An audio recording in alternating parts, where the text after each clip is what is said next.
Selamat malam, Su Kuncoro. Terima kasih sekali lagi atas waktunya sudah bisa hadir Yuk, untuk kami lagi. Kalau terakhir kali kami mewawancarai Susu, nah agendanya hari ini kami ingin memberikan saran dan juga rekomendasi atas tiga topik utama. Yang pertama manajemen relasi, yang kedua adalah kepemimpinan dalam bisnis keluarga, dan kami harapkan ada juga nanti feedback dari Susu menanggapi tentang rekomendasi kami tuh, Su. Iya, begitu oke. aja intronya, Su. Boleh dimulai dari Stan. Oke ya, jadi untuk saran pertama yang kami usulkan kepada So adalah untuk mungkin lebih fokus pada satu gaya kepemimpinan. Mungkin untuk kasus ini khususnya gaya kepemimpinan transformasional. Kenapa? Gaya kepemimpinan otokratis dan demokratis itu bertentangan langsung satu sama yang lain. Di mana yang satu itu menghargai demokrasi, sementara yang lain itu menghargai kekuatan total dan pengambilan keputusan. Nah, ini tuh bisa menyebabkan kebingungan di dalam diri bawahan ketika harus berkomunikasi dengan sub, karena akan ada fluktuasi besar antara dapat berbicara dan tidak dapat berbicara.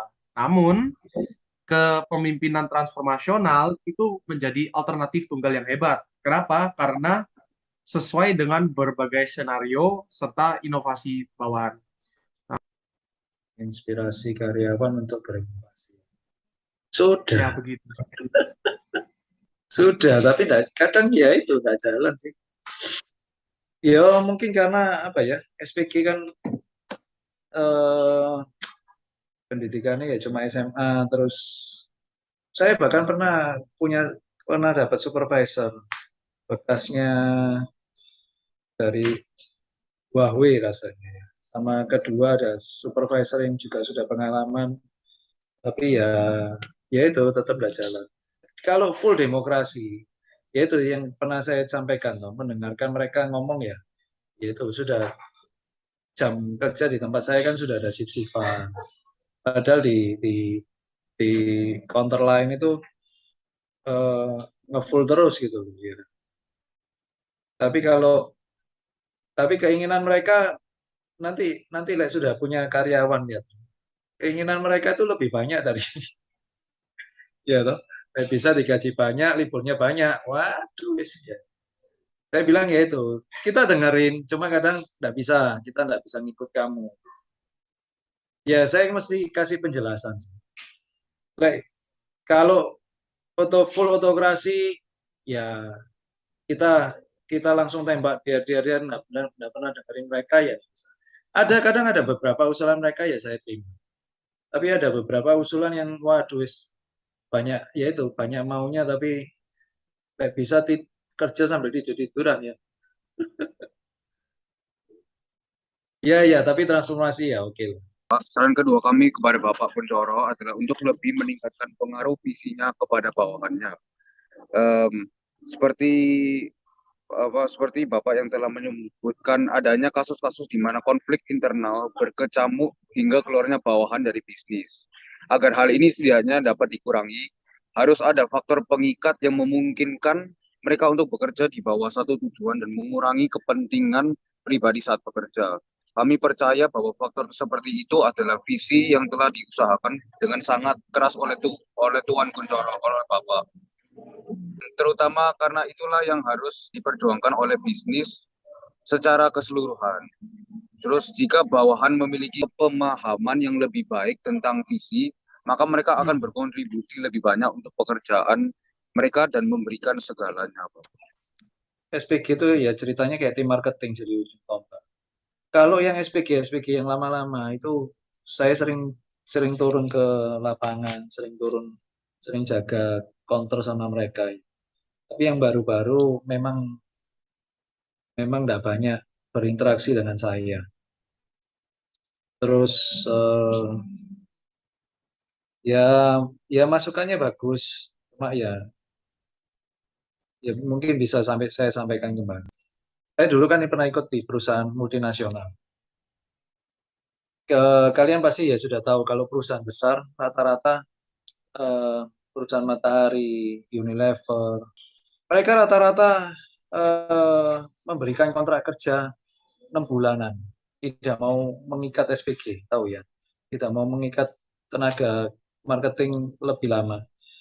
Dulu saya di kapal api pernah diajarin bahwa grafiknya orang itu kalau 2 tahun itu maksimal titik apa ya, titik keseimbangan. Lebih dari itu kinerja akan menurun, tapi gaji kita akan memberikan gaji semakin meningkat. Terus ya ini yang kerja di tempat saya kan banyak yang kerja 10-12 tahun ya toh. Saya pikir mereka lebih loyal, ternyata teori yang sebelumnya saya terima itu memang benar. 2 tahun, lebih dari 2 tahun mereka lebih apa ya, lebih banyak tingkah, lebih banyak tuntutan ya. Yang belakangan ini ya ini mau saya pertimbangkan kembali. Mungkin ya itu saya buat kontrakan. Dalam manajemen relasi, mungkin lebih baik ketika Susu itu menegur karyawan yang salah atau bekerja tidak sesuai ekspektasi itu tidak pakai emosi yang berlebih sampai meledak-ledak gitu, Su. Lebih baik tetap tenang, memberitahukan salahnya di mana dan memberikan arahan yang tepat secara pelan-pelan, Su. Ya, itu belajar lah. Cuma kadang kalau saya sih tidak langsung meledak. Biasanya kasih tahu 1 kali, 2 kali. Biasanya ketiga sedikit meledak-ledak. Belajar bijaksana lah.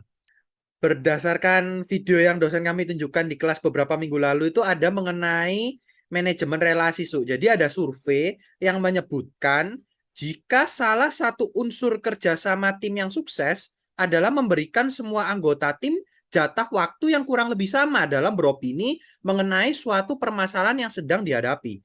Mungkin ini juga bisa diterapkan di bisnisnya Susu, di mana baik yang berpangkat tinggi maupun rendah itu sama-sama memiliki jatah bicara yang kurang lebih sama, Su. Sama-sama kok. Iya, selalu kita berikan waktu untuk mereka.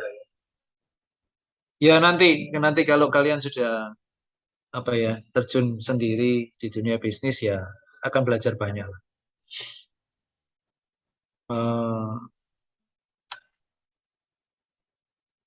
SDM ya itu saya bilang SDM di Indonesia agak masih kurang ya. Saya pernah kemarin bilang ya, baru lulus tekan kalkulator aja tambah-tambahan nggak bisa.